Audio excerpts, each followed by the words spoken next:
உலகமும் அதன் இச்சையும் ஒழிந்து போம், தேவனுடைய சித்தத்தின்படி செய்கிறவனோ என்றென்றைக்கும் நிலைத்திருப்பான். யோவான் எழுதின முதல் நிருபம் 2வது அதிகாரம் 17வது வசனம்.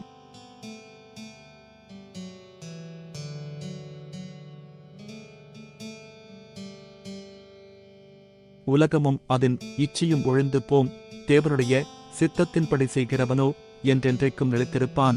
யோவான் எழுதின முதல் நிருபம் 2வது அதிகாரம் 17வது வசனம்.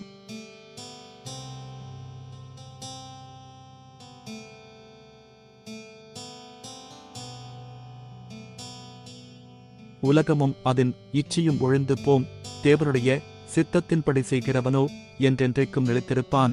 யோவான் எழுதின முதல் நிருபம் 2வது அதிகாரம் 17வது வசனம்.